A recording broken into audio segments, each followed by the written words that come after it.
शरीर के अंदर बच्चादानी में कोई पुरुष कोई नारी के शरीर के अंदर कितनी भी गांठ हो जाए, डॉक्टर का इलाज करवाना चालू करो और एक लोटा जल ले जाकर, जो ध्यान देना, एक लोटा जल ले जाकर जो शिवलिंग है, और शिवलिंग की जो जलाधारी है, ये जो गोल जलाधारी है, चौकोर जलाधारी है, षडाकर जलाधारी है, जो भी जलाधारी शिव जी के शिवलिंग की जो जलाधारी है, अगर तिलकेश्वरी माता का नाम लेकर, फिर से बोलो कौन सी माता?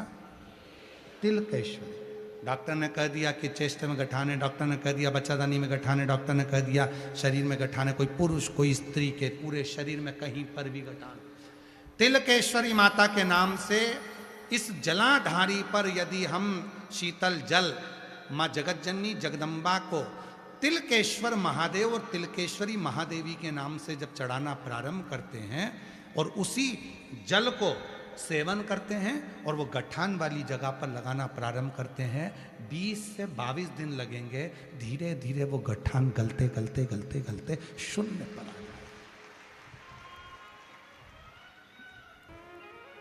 तिलकेश्वर महादेव और तिलकेश्वरी महादेवी,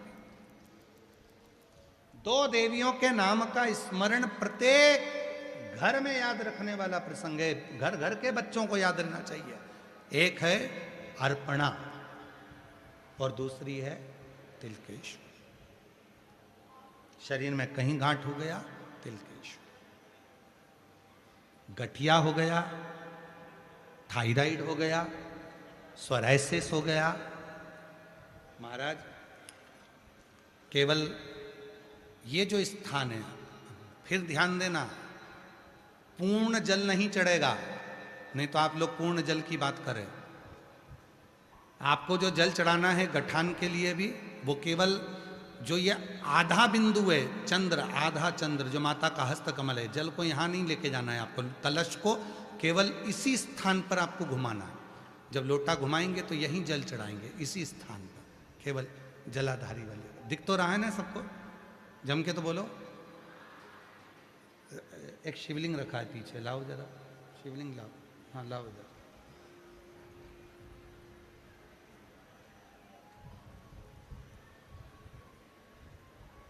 ये स्थान देखिए, ठीक है? अब आप लोगों को समझ में आ जाएगा, ठीक है?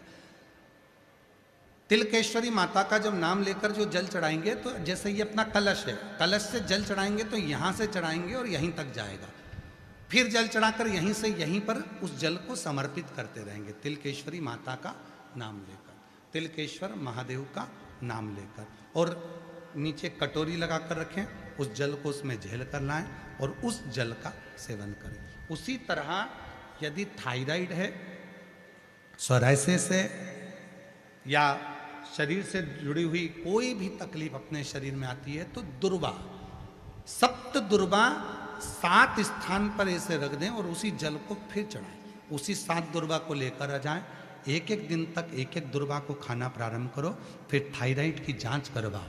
8 दिन 15 दिन के बाद आपको मालूम पड़ेगा कि थायराइड कंट्रोल में आ गया और आपका शरीर अच्छा काम करना प्रारंभ करेगा। सोराइसिस वालों के लिए भी विशेष।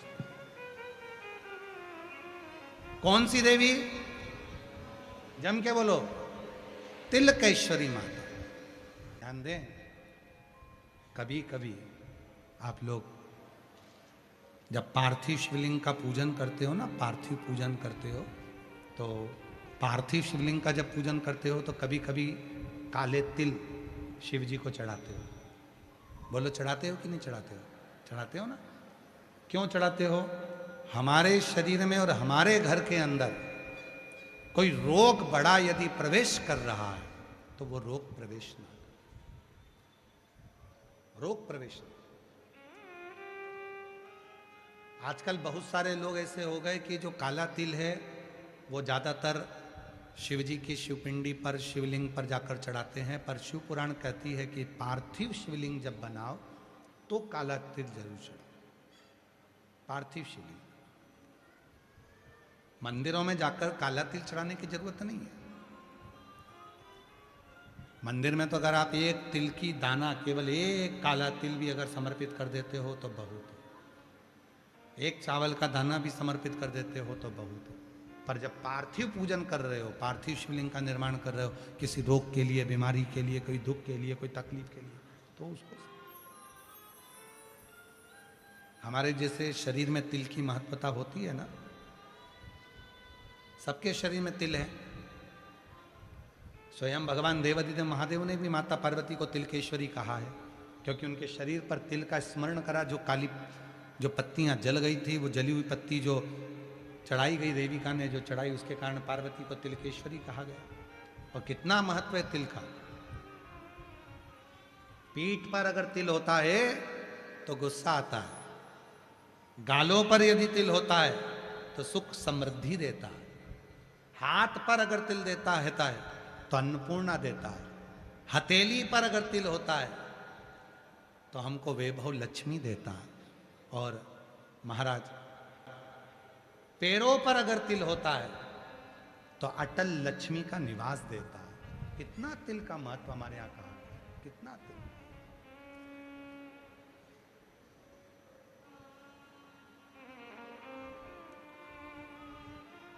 मस्तिष्क पर, ये कान से लेकर नासिका के ऊपर के भाग में कहीं पर भी यदि तिल होता है तो उस व्यक्ति को बहुत सहन करना पड़ता है, बहुत कुछ, अच्छी और बुरी बातें दोनों सहना पड़े,